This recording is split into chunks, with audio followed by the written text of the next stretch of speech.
네, 힘이 아니라 은혜를 증명하는 사건입니다. 네, 시간도 되겠지만 힘이 아니라 은혜를 증명하는 사건이라는 제목으로 하나님 말씀을 증거하겠습니다.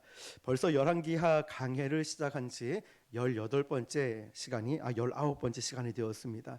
여러분, 우리가 성경을 보다 보면은 참 특이하고 또 이런 일도 다 있나 싶은 사건들이 있습니다.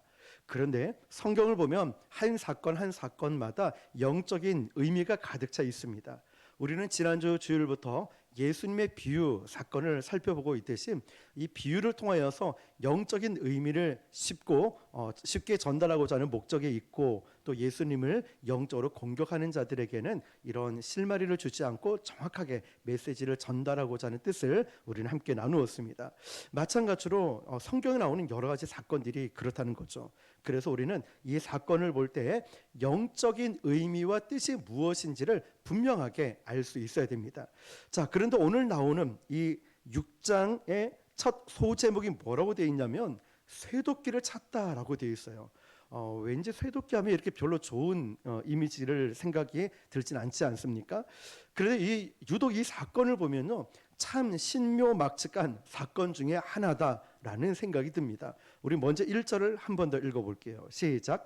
선지자의 제자들이 엘리사에게 이르되 보소서, 우리가 당신과 함께 거주하는 이곳이 우리에게는 좁으니. 자, 여러분, 선지자의 제자들이 엘리사에게 말을 합니다. 자, 그렇다면 배경을 잠시 보면 이 시대에는 선지자 학교가 있었습니다. 지금식으로 얘기하면 신학교가 되겠죠. 자, 그런데 이 선지자 학교에는요, 이 학생들은 엘리사만의 제자들만 있었던 것이 아닙니다. 이미 엘리사의 스승이 누구였죠? 엘리야 때부터 있었기 때문에 엘리야 밑에서 함께 훈련을 받던 이런 선지자들, 신학생들이 있었습니다. 엘리야가 승천을 하고 나서 그 모든 과업, 그 모든 사명을 엘리야 이후에 누가 이어받죠? 그렇죠, 엘리사가 이어받습니다. 갑절의 영감 달라는 이 말은요, 사역의 계승의 이 고백이었거든요.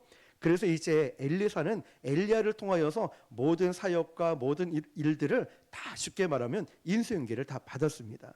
그러니까 고스란히 그 제자들도 어떻게 되었냐면 엘리야의 제자였지만 고스란히 엘리사의 제자가 되는 이런 책임이 주어졌다는 겁니다. 예를 들면 신약 성경에 보면요, 세례 예수님이 오시기 전에 세례 요한을 따르던 많은 백성, 무리들, 제자들이 있었는데요, 예수님이 오시고 난 다음에 대거 그 제자들이 예수님께로 옮겨간 것을 보게 됩니다.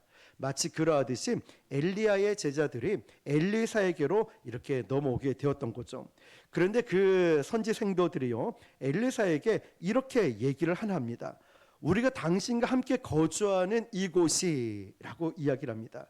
그러니까 이 신학생들은 지금 출퇴근하듯이 이렇게 가는 유형의 신학교가 아니라 그냥 어떤 거냐면 거주하고 있는 신학교라는 거예요. 신학교 안에서 기숙사에 있다라는 말이 표현이 쉽겠죠.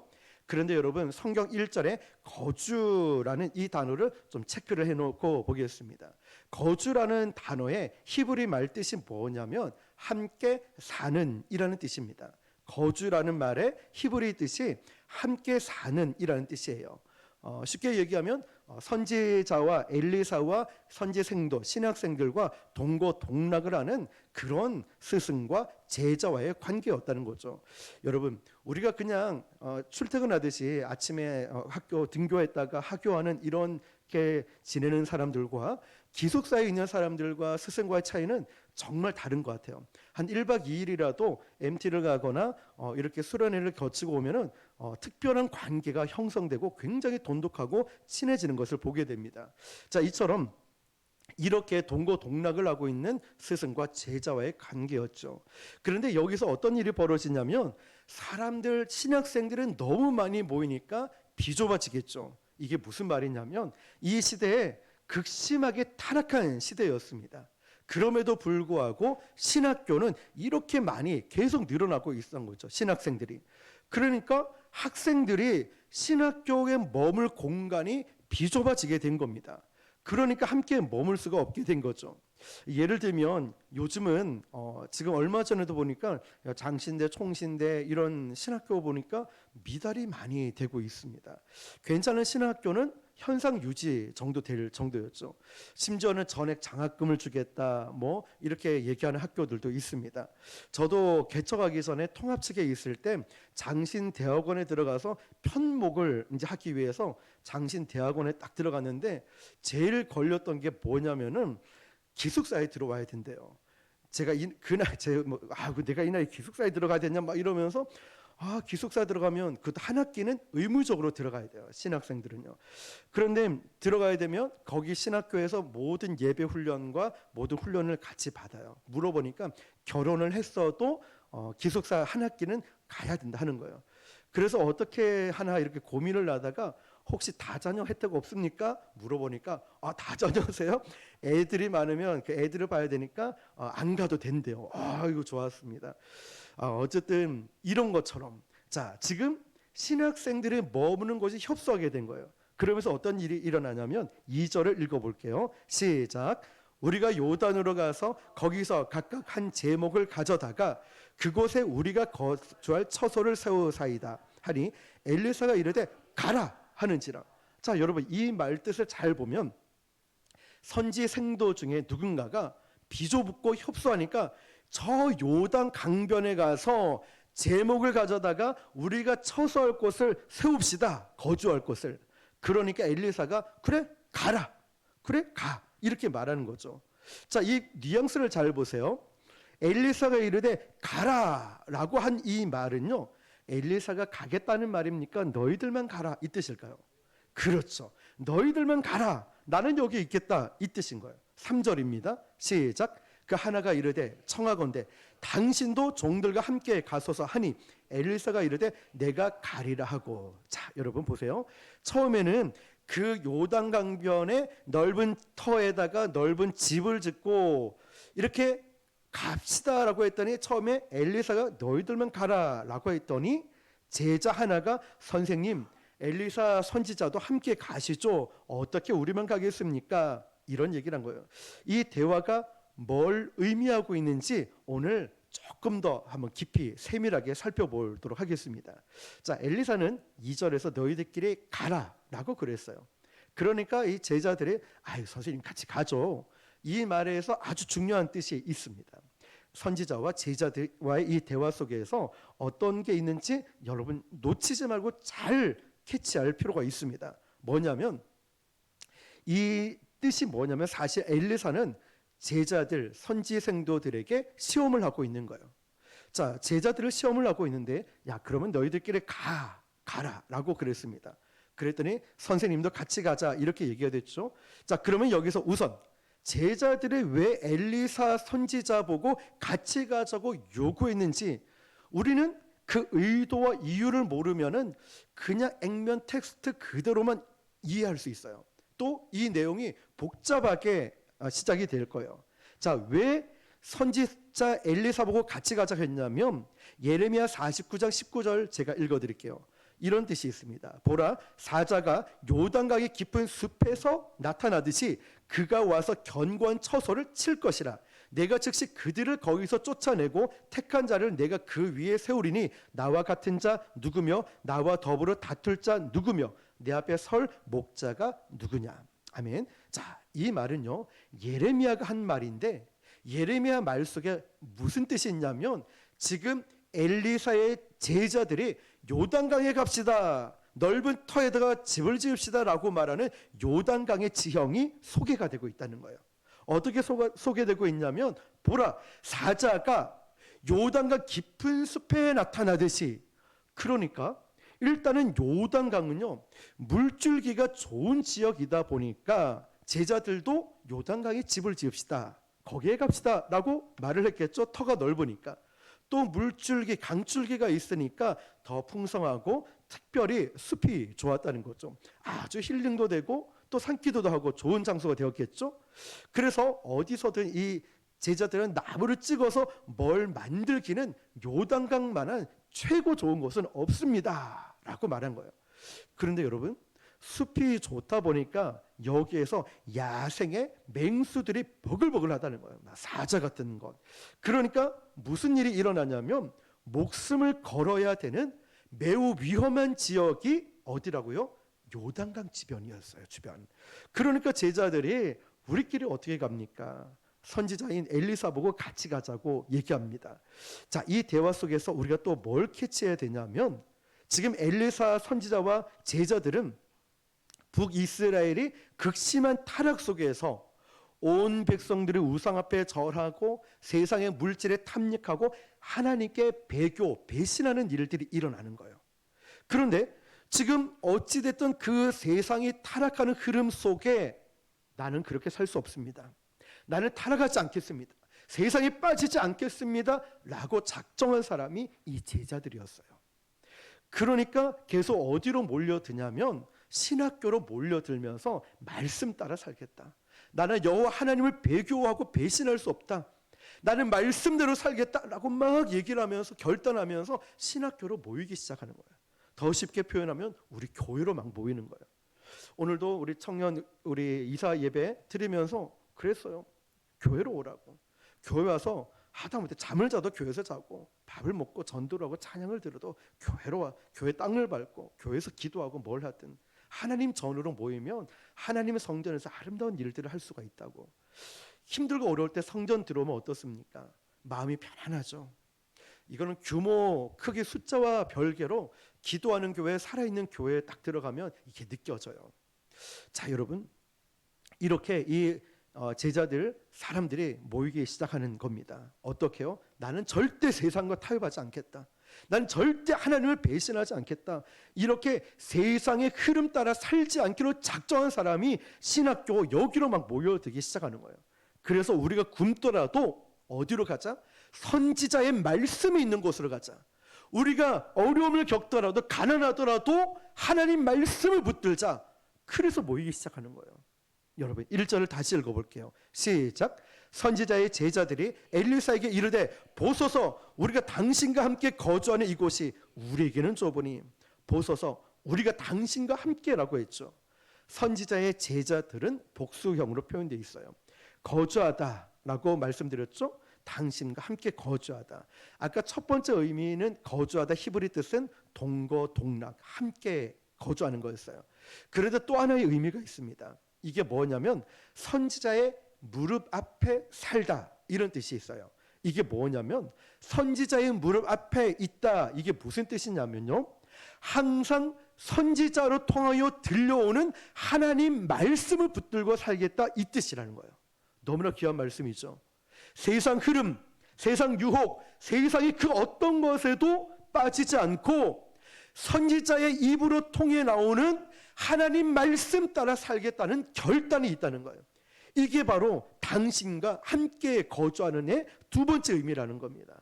이거 굉장히 중요하죠. 우리식으로 표현하면 오늘 강대상에서 전해지는 하나님 말씀 따라 제가 살겠습니다. 규모, 숫자, 크기 이런 거 상관없고 어떤 프로그램도 아니라 정말 살아있는 교회, 정말 살아있는 성도가 되기 위해서는 하나님 말씀 따라 살아가겠습니다 라고 고백하고 결단이 이들에게 있었다는 거예요.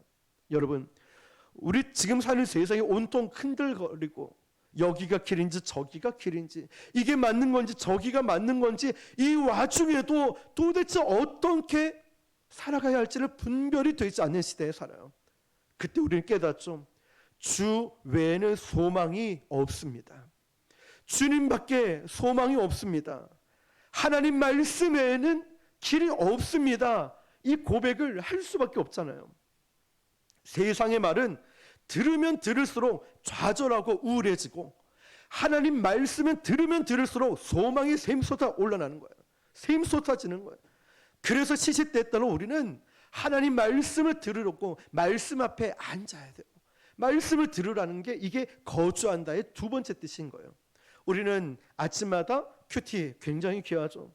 길게는 묵상을 못해도요 짧은 말씀이라도 내 안에 역사하도록 말씀을 붙들고 또 성경 공부할 뿐만 아니라 시간 말씀을 계속 붙들고 그 말씀대로 기도하고 살아가는 거예요. 이거 너무나 귀한 말씀이죠. 그런 사람들이 계속 그럼에도 불구하고 세상은 대세를 따릅니다. 요즘 이게 대세지. 세상은 권력을 앞세워 따라갑니다. 실세가 누구냐? 세상은 우상 숭배를 통하여서 하나님을 향하여 완전히 배교하고 또 그런 시대에 사람들은 등을 돌렸습니다. 그런 시대라는 거예요. 지금 이 백성들이. 그런 시대에 머물러 있음에도 불구하고 이 제자들은 세상이 어찌 됐든 간에 저는 주의 이름으로 모여서 하나님 말씀대로 살고 세상 뜻대로 살지 않기로 결의를 다진 사람들이 이 제자들이었다는 거예요. 그곳에 모였다는 거예요. 저와 여러분처럼 말씀 따라 말씀대로 순종하고 뭐 저에게 잘 보이러 오겠습니까? 아니잖아요. 하나님 앞에서 여러분들이 예배하고 하나님 앞에서 헌신하는 거잖아요. 기도하시는 거잖아요. 하나님 앞에서. 그런데 여러분, 지금 이 백성들이 그 심정을 가지고 세상은 타락하고 세상은 혼비하고 혼란스러운데 말씀 따라 살기 위해서 모였어요. 그런데 그 장소가 사람들이 그럼에도 불구하고 많이 모이니까 비좁아지기 시작하는 거예요. 장소가.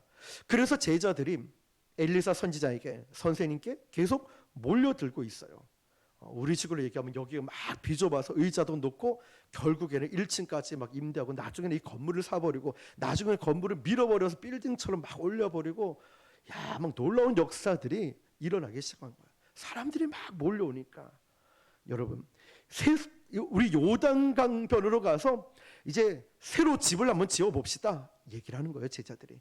이때 엘리사 선지자는 그들이 네 집 필요하니까 그래 가라 라고 어떻게 하나 한번 본 겁니다. 그랬더니 제자들이 아이고 우리끼리 어떻게 갑니까? 스승님도 함께 가셔야죠. 그 말은 혼자 가기 좀 그러니까 같이 갑시다. 단순히 같이 가자 이 의미가 아닌 거예요. 이 말의 뜻은요, 초막이나 궁궐이나 요단이나 갈멜이나 여리고나 어디 가든지 우리는 하나님 말씀이 있어야 되고 말씀이 살아 있어야 되고 하나님 말씀을 붙들어야 되는 것이 우리의 운명 아닙니까? 이 고백인 거예요. 여러분, 굉장히 중요한 고백 느껴지지 않습니까? 지금 이 제자들은 엘리사에게 이야기를 하고 있지만 자신의 심정은 하나님 말씀 없이는 살아갈 수 없고 하나님을 붙들지 않고는 견딜 수가 없기 때문에 같이 가야 됩니다. 엘리사 선지자를 통해 주시는 하나님 말씀만이 우리가 살 길입니다. 이걸 붙들고 함께 가자고 이야기를 하는 거예요. 3절입니다. 시작. 그 하나가 이르되 청하건대 당신도 종들과 함께 가소서 하니 엘리사가 이르되 내가 가리라 하고. 아멘. 자, 그러자 이 엘리사 선지자는 제자들의 의중 동기를 알아채고 이렇게 딱 얘기를 하죠. 그래 알았어. 내가 같이 갈게. 내가 같이 갈게. 다 4절 보니까 이렇게 시작합니다. 자, 어떻게 시작되냐면 시작. 드디어 그들과 함께 가니라.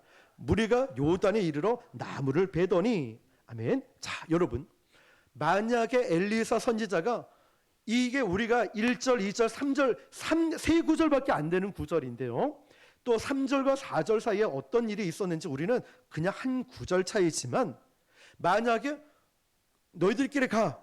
같이 갑시다. 그래 갈게. 그랬다면 드디어라는 단어가 들어갈 필요가 없죠. 이야, 드디어 완성했다. 드디어 도착했다. 그러면 그 사이에 얼마나 많은 일들이 있었을까요? 자, 이러면서 한 번의 요구를 들어준 것이 아니라 제자들이 정말 나를 필요로 하는지 하나님 말씀이 정말 필요로 하는지를 자꾸 이렇게 저렇게 보다가 승낙을 했어요. 그러니까 앞 단어가 드디어라는 표현을 쓴 거죠. 드디어 그들과 함께 가니라. 무리가 어디에 이르죠? 요단에 이르러 나무를 뱄습니다. 열심히 집을 짓고 신학교를 짓기 위해서 거처를 마련하기 위해서 나무를 베었습니다. 5절 시작. 쇠도끼가 물에 떨어진지라 이에 외쳐 이르되 내 주여 이는 빌려온 것이니이다 하니. 여러분 이 말씀 보세요. 지금 쇠도끼 이야기가 나오는데 금도끼 은도끼 아닙니다. 자, 한 사람이 나무를 베요. 근데 아이쿠나 헐 대박 큰일 났어요. 도끼질을 하다가 그만 이 쇠도끼가 이 자루에서 빠져나가 가지고 이 쇠도끼가 어디에 강물에 빠져버린 거예요. 큰일 났어요. 자루가 날아간 게 아니라 도끼 쇠가 날아가고 쇠덩어리가 날아가서 빠져버렸어요. 그래서 비명을 지르면서 이런 거예요. 큰일 났다. 내 주여, 이거 빌려온 건데 이거 어떡합니까? 감탄사 아주 절규가 들어가 있어요. 그냥 한 번도 아니에요. 외쳐 이르되 큰일 났다는 거예요. 자, 이 빌려온 건데 어떡합니까? 자, 이 도끼 머리가 날린 무명의 제자가 빌려온 도끼라고 얘기합니다. 자, 여러분, 남의 물건을 여러분들이 혹여나 자동차를 빌렸거나 무엇을 빌렸을 때 한번 잠깐 쓰고 줄게 했는데 사고가 나버렸어요. 보험도 안 들어있는데 큰일 났다, 이거 어떡하나. 괜히 차를 빌려가지고 이거 어떡하나. 굉장히 미안한 마음 들겠죠. 저도 그렇고 우리도 그런 난처한 경험을 한 적이 있었을 거예요. 괜히 옷 빌려와서, 괜히 신발 빌렸다가 꼭 그럴 때마다 옷이 찢어지거나 신발에 뭐가 묻거나, 차를 빌렸는데 가는 날이 장날이라고 막 접촉 사고 나거나 막 난리가 난 경험들이 있었을 겁니다. 그런데 여러분, 오늘 말씀에서 이 빌려오다의 행위가 우리가 생각하는 단순히 그냥 한번 쓰고 준다 이 정도가 아니었어요. 그래서 이 배경을 조금 볼 필요가 있는데요. 지금 무슨 일이 일어났는지 이걸 알아야 돼요. 빌려왔는데 도끼 머리가 날아갔다. 자, 제가 읽어드릴게요. 신명기 19장 5절 보니까요, 율법, 빌려온 거에 대한 율법이 이렇게 나와 있어요. 가령 사람이 이웃과 함께 벌목하러 살림에 들어가서 손에 도끼를 들고 벌목하려고 찍을 때에 도끼 자루가 빠져 그의 이웃을 맞춰 그를 죽게 함과 같은 것이라. 자, 이런 사람은 그 성읍 중 하나로 도피하여 생명을 보존할 것이니라. 자, 일찍이 신명기를 쓸 때부터 이스라엘 사람들은 이 쇠도끼를 썼다는 걸 알 수 있어요. 신명기에 나온 율법은 뭐냐면 이스라엘 전체 공동체로 한 말인 것을 보면은 이스라엘 집집마다 뭐가 있었을까요? 그렇죠, 도끼가 있었어요. 이 도끼는 농사를 짓든 뭘 하든 간에 가난한 사람부터 부자까지 이 쇠도끼는 다 있었다는 거죠. 그러면 이스라엘 백성들은 철기 문명을 익숙히 배웠습니다. 어디서 배웠냐면 애굽 노예 때부터. 그런데 애굽 사람들은 이 히브리 사람들에게 도끼를 주지 않았습니다. 왜냐하면 나중에 반란을 일으킬까 봐.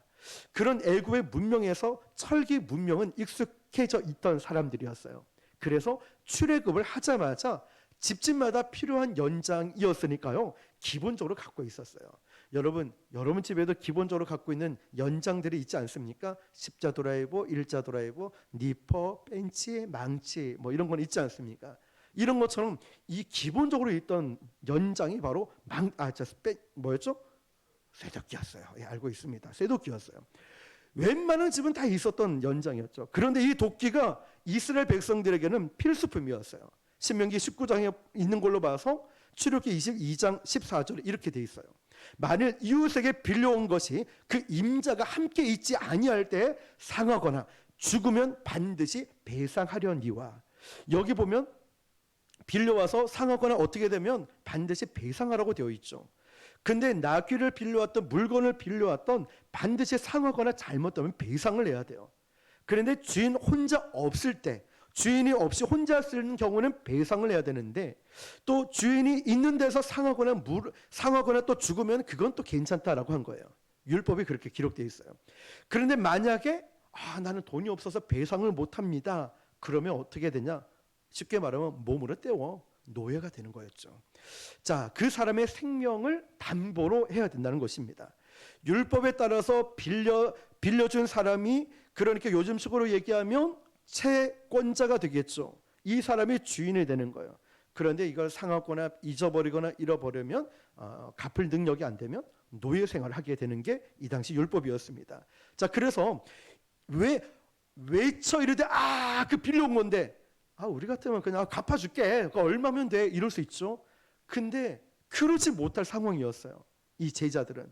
자, 좀 이따 말씀을 드릴게요. 자, 일단은 빌려왔다는 개념이 이만큼 중요한 개념이었다는 것을 놓치면 안 돼요. 그래서 첫 번째, 잊어버렸다, 상해졌다 이러면 배상을 해야 된다. 둘째, 배상하지 못하면은 노예로 담보할 수밖에 없다라는 게 율법이었어요. 정확히 우리는 영적인 상태를 그대로 암시하고 있다는 걸 알 수 있어요. 이 다음에 어떤 일이 벌어지는지 볼게요. 5절입니다. 시작. 이에 외쳐 이르되 내 주여 이는 빌려온 것이니이다 하니, 자 여러분, 이 제자들은 웬만하면 이스라엘 집에 하나씩 다 있던 흔하디 흔한 이 도끼가 없어졌다는 거죠. 그러니까 두 번째로 봐야 될 게 아까 말씀드렸던 배상할 수 있는 여력이 되지 않았다는 거예요. 자, 얼마나 이 신학생들이 가난했으면은 이 빌려온 건데 그러면 나는 이제 노예 생활 해야 돼, 끝났다, 이런 심정인 거예요. 자, 도끼를 빌려왔다는 이 말은요, 우리 이 성경에서는 아주 고상하게 빌려왔다라고 되어 있지만 진짜 원문을 보면 애걸복걸해서 빌려왔다는 뜻인 거야. 딱 한 번만 깨끗하게 쓸게, 딱 한 번만 빌려줘, 애걸복걸하면서 빌려왔다는 뜻이에요. 그런데 그걸 도끼질하다가 그만 물에 빠뜨려 버렸어요. 우리가 이 장면을 어떤 사람은 자꾸 산신령 나타나는 거 아니야 이렇게 하는데 그거 아닙니다. 금도끼, 은도끼, 이게 네 도끼냐 이거 아니라고요. 자, 어쨌든 물에다 빠졌습니다. 그럼 어떻게 되겠습니까?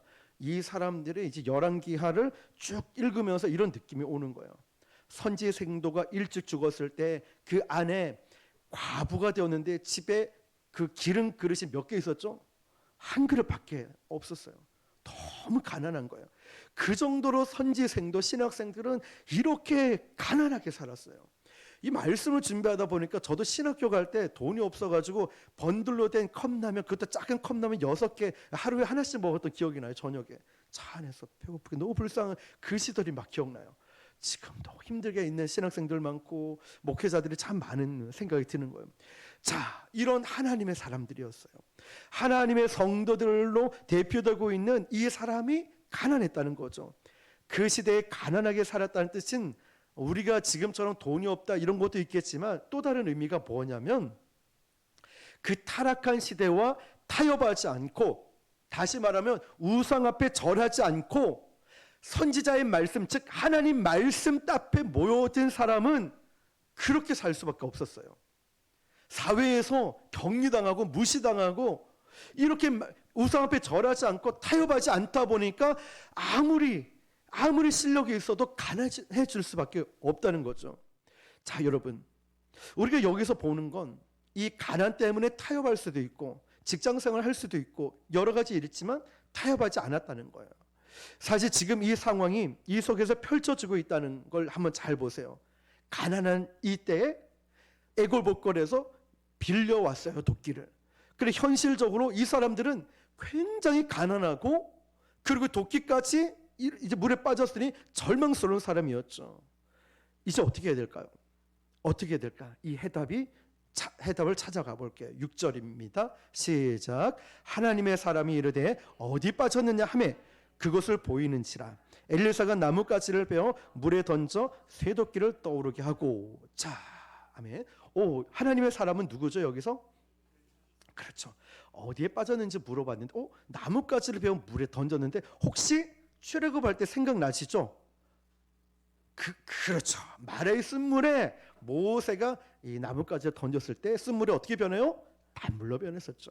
자, 이런 것처럼 지금 당황하지 말고 야 어디 빠졌어? 물어보는 거예요. 예, 선지자님 저쪽에 빠졌습니다. 이 빠진 장소를 알려줘요. 그러자 엘리사가 하나도 당황하지 않고 나뭇가지 하나 베어서 그 던져서 쇠도끼 있는데 그것을 던졌는데 어떻게 됐을까요? 쇠도끼가 떠올랐다는 거예요. 이거는 중력의 법칙에 어긋난 초자연적인 기적인 거예요.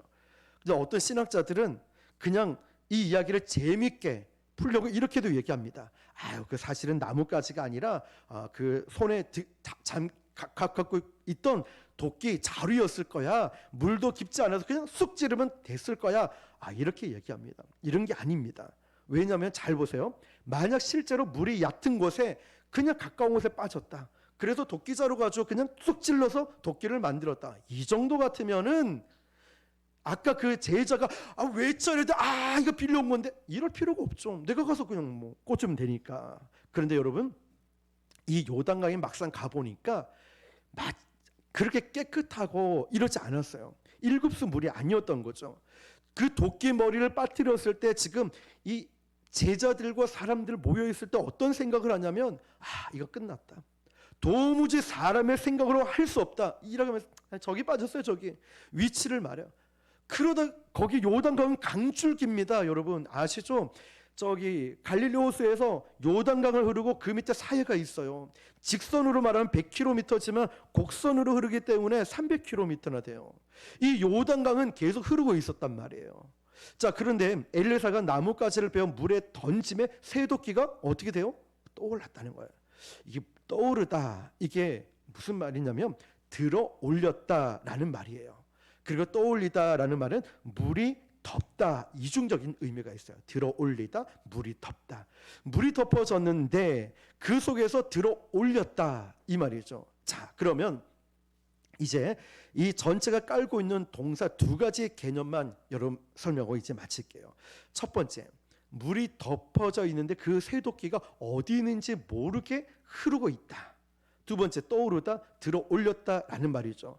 자, 이게 어디에서 보던 모양새냐면은 물에 잠겼다는 것은 영적으로 성경적에서 어떤 뉘앙스가 있냐면 물에 잠겼다는 것은요, 죽었다라는 의미예요. 그리고 건져 올렸다라는 것은 뭘 말하냐면 부활, 살아났다는 거예요. 그러니까 뭐가 생각납니까? 세례, 침례가 생각나야 되죠. 그렇죠. 세례, 침례 사건은 초자연적인 신비로운 이 사건이라고 말할 수도 있어요. 어떤 면에서는 이해가 되지 않는 부분이에요. 일단 물리적으로 보면 초자연적이죠.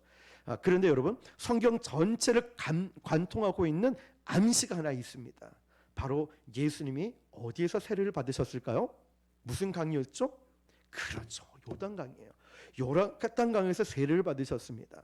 왜 요단강에서 세례를 받으셨냐면 저와 여러분, 우리를 구원하기 위해서. 온전하고 흠 없는 인간이시죠. 인간으로 오셨죠. 예수님은 하나님이셨지만 인간의 모습으로 요단강에 들어가셨고 세례를 받으셨습니다. 누구에게 세례를 받았죠? 세례 요한에게 받았죠. 자, 그리고 그때 하늘을 열리면서 이렇게 하나님이 말씀하셨어요. 이는 내 사랑하는 아들이요 내 기뻐하는 자라. 삶 위에 하나님이신 동시에 또 임재하신 현장이 어딜까요? 요단강이었다는 거예요. 예수님의 세례의 현장이었죠. 거기서 성령의 음성이 들리고 하나님의 음성이 들리고 성자 예수님이 이 땅에 오셔서 요단강에서 죽음과 부활을 상징하는 세례를 받으신 곳입니다. 자, 그런데 지금 이 도끼를 여기에 빠뜨린, 그리고 익명의 제자는 율법대로 어떻게 돼야 되냐면 일단 빠졌어요. 죽음의 대상이죠. 율법대로 노예가 되든지 잊어버렸으니까. 그런데 하나님은 초자연적인 세례를 상징하는 이 사건을 은혜를 통하여서 이제 건져냄, 들어 올림을 통하여서 엘리사를 통해서 그 능력이 나타나게 된 거예요. 자, 이제 말씀의 제목이 등장하게 되죠. 그렇다면 이 이야기, 오늘 말씀의 결론이 뭘까요? 오늘 여러분이 기도할 때 이걸 붙잡고 기도해야 됩니다. 따라해 볼까요? 힘의 증명이 아니라 은혜의 증명이다. 바로 이 사건이 그겁니다. 그리고 우리가 이 땅에서 신앙생활 해 나갈 때 우리 교회가 얼마나 큰지, 숫자가 많은지, 헌금이 많은지 이 자랑 아닙니다. 내가 뭘 얼마나 무엇을 했냐 이 자랑이 아니라 우리가 자랑해야 될 것은 뭐냐면 예수님이라는 거예요. 예수님의 사랑을, 또 우리가 예수님을 얼마나 사랑하는지, 우리 교회가 얼마나 뜨겁게 주님을 사랑하고 얼마나 큰 은혜를 받았는지 우리가 자랑해야 될 분은 바로 하나님이시라는 거예요. 여러분, 이 사건은 은혜를 증명하는 사건, 이거 말고는 설명이 안 되는 거예요. 엘리사가 나뭇가지를 베어 넣었더니 도끼가 떠올랐다? 아니에요. 하나님의 은혜를 설명하는, 증명하는 사건이라는 거죠. 예수님의 죽으심, 우리는 논리적으로 설명할 수 없습니다. 예수 그리스도의 죽음, 그 죽음을 통하여서 저와 여러분의 새 생명, 구원을 얻지 않았습니까? 자유함을 얻었어요. 이 도끼를 빠뜨렸던 제자가 자유함을 얻고 새 생명 얻고 또 회복하듯이 말입니다.